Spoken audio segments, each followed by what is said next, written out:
Today we'll be checking out the 2026 NBA draft will change the NBA forever. Let's check this out. The 2026 draft has been labeled as historic, and now we have the second coming of Tracy McGrady. Tracy McGrady? Ooh, we're gonna have to see, man. I really do hope that AJ Dembonsta does well. He got drafted by the Wizards, and I really hope he balls out, man. In AJ Dembonsta at 1, Darren Peterson compared to Kobe at 2, the National Player of the Year in Cam Boozer at 3, and Caleb Wilson at 4, who scouts say might be the next Kevin Garnett. Insane height for teenagers, but we have to ask, what if everyone is wrong? The top 4 in this draft has so much talent that we might be looking at the future of the NBA, but we've also never once seen every team make the right pick in the top 4. Instead, we've seen guys like Darko Milicic go number 2 in 2003, while Dwayne Wade fell to 5. So we know almost certainly one of, if not more, of AJ, Darren, Cam, and Caleb will produce an NBA superstar. But we also, in a draft with this much talent, what GM just picked a winning lottery ticket with the right pick, and what GM just lost his job with the wrong one? So this video will not just be hype, it also won't be hate. Instead, we are going to realistically look at the top 4 picks' strengths and weaknesses and decide for ourselves, is this really the NBA's future? And we have to start with Darren Peterson, the most mysterious player of this draft. After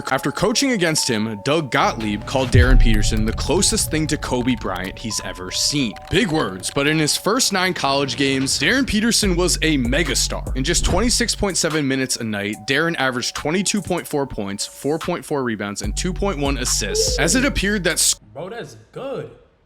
Man, hopefully he really does one for the Utah Jazz, because, man, he's a 3-level scorer, get you a bucket in the paint, mid-range 3. The only thing that's just an issue is just about the injuries. They've been also saying he's kind of like Kawhi Leonard. Been having a couple times where you want to have a little load management, but we'll have to see when he gets to his first game in the NBA. In the first couple games, we'll have to see.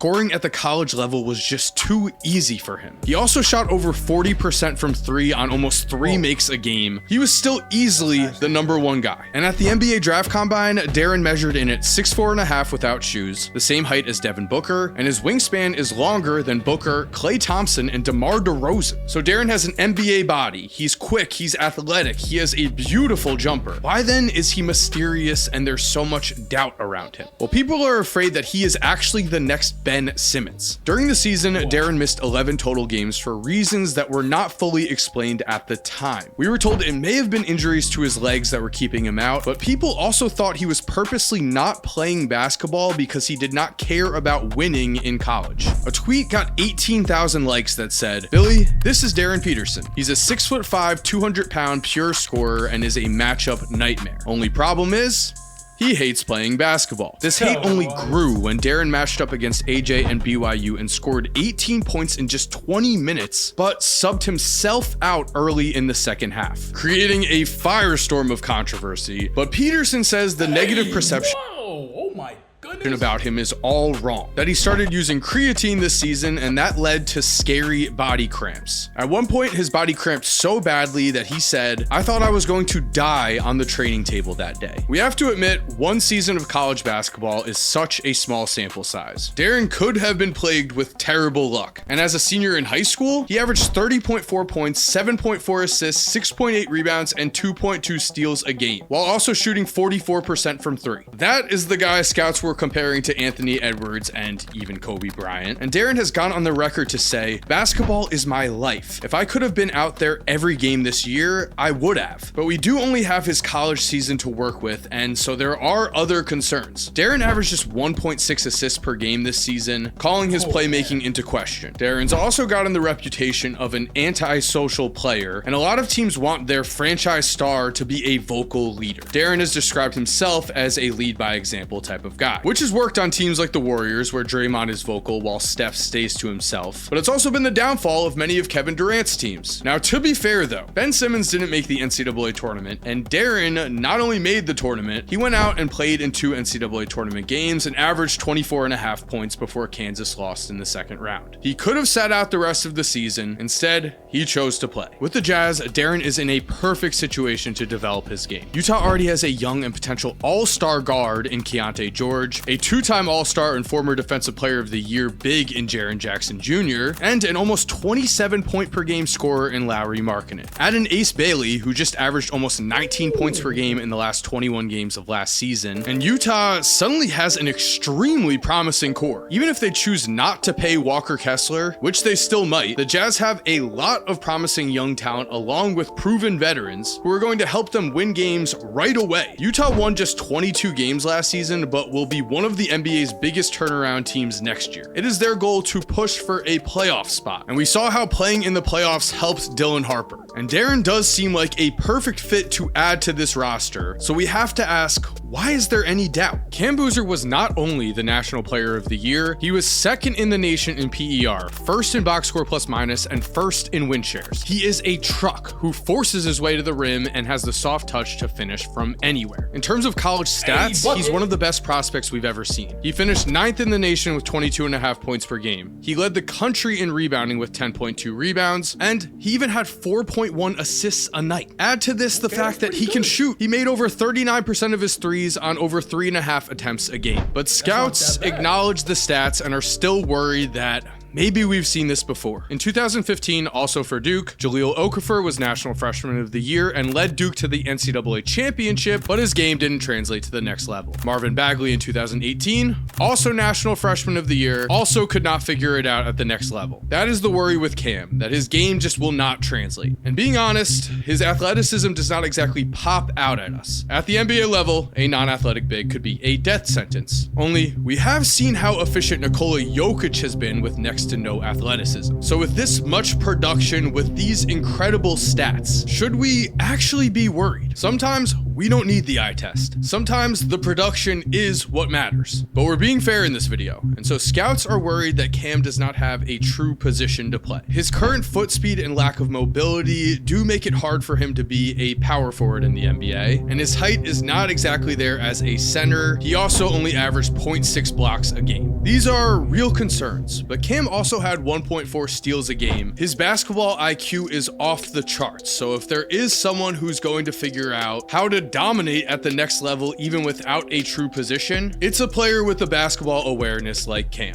And shockingly, Cam is actually sneakily athletic, at least in terms of his combine stats. His vertical was comparable to Cooper Flagg's and Blake Griffin's, which is why Cam is the most polarizing player on this list. Some scouts believe he's the top guy in this class, that he's going to be a superstar. Others think the eye coast to coast test is not lying and is showing us something that numbers can't. The Grizzlies, and he can handle the ball a little bit. Hey, he might be a little scary in the NBA. Situation is awful though. Out of every team in the top 4, they have the biggest question marks. Memphis is not exactly in a win now mindset after shipping off Jaren Jackson Jr., and if they stick with Ja Morant remains to be seen. There are questions just up and down this roster. They do have promising young players, but their current core of young guys is Gigi Jackson, Cedric Coward, Jalen Wells, and Zach Edey. All who look like respectable role players to potentially starters, but Memphis does not have anyone else who screams all-star potential on this roster. So this is as true of a rebuild as we could have. But here's the thing. There's a silver lining in everything in life. And if Cam Boozer is an actual franchise player,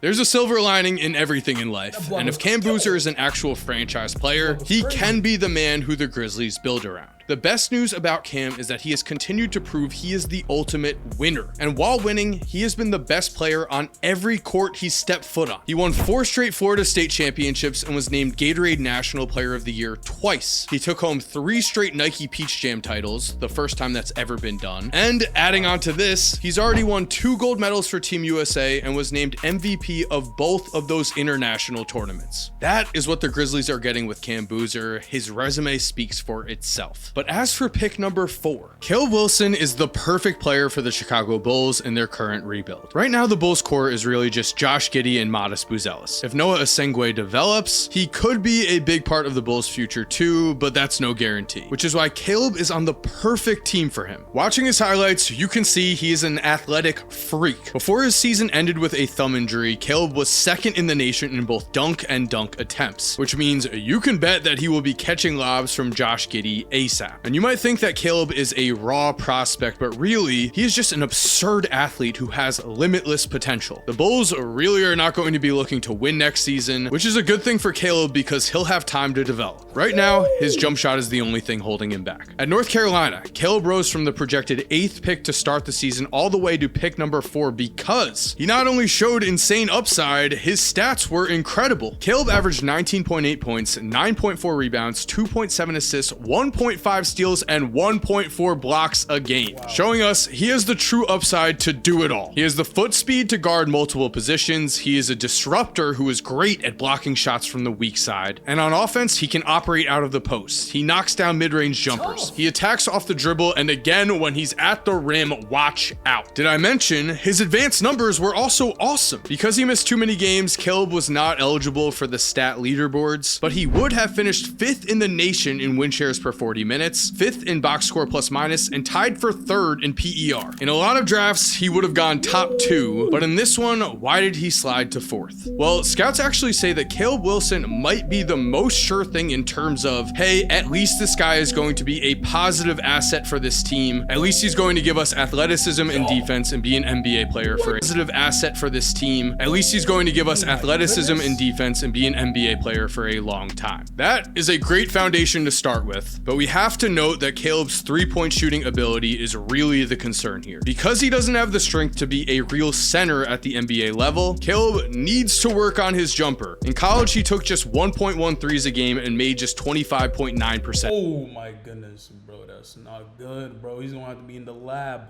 But I know that this guy, he's a hard worker, so hopefully in the NBA he can really improve his jump shot. Because I mean, there's so many players who came in the league, they couldn't really shoot that well. But the next thing you know, probably around after All-Star break, their numbers around the three-point average started to get a lot better.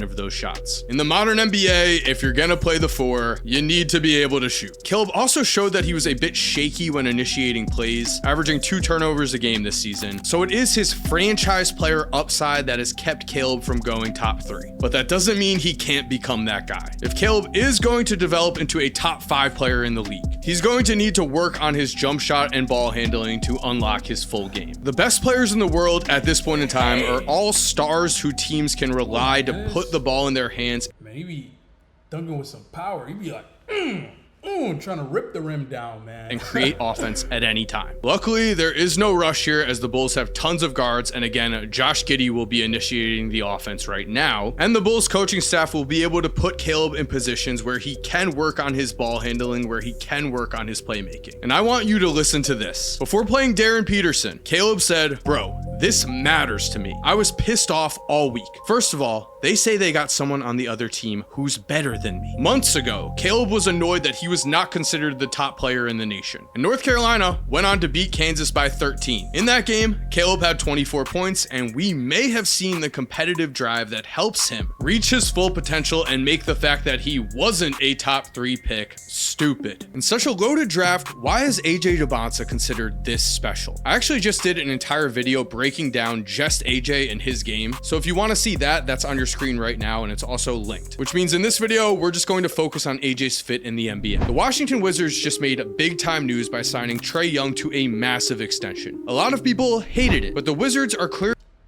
But now that the New York Knicks have won the NBA championship and have been led by a small guard in Jalen Brunson, I think a lot of people are going to see that Trae Young as a small guard can probably do a lot of impact as a player for the Washington Wizards. And we got Anthony Davis, AJ Debonsa. Yo, the Wizards are about to be pretty scary next season.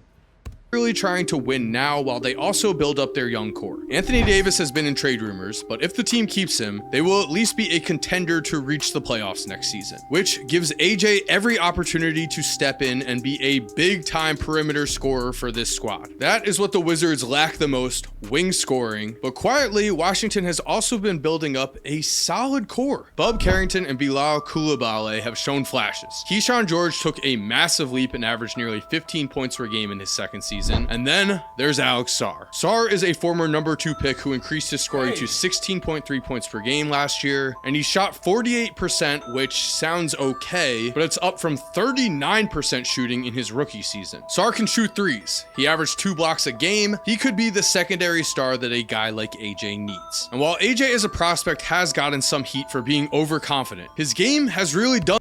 Bro, I remember I saw this one clip online. They asked him if he worked out for any teams, and he said, nah.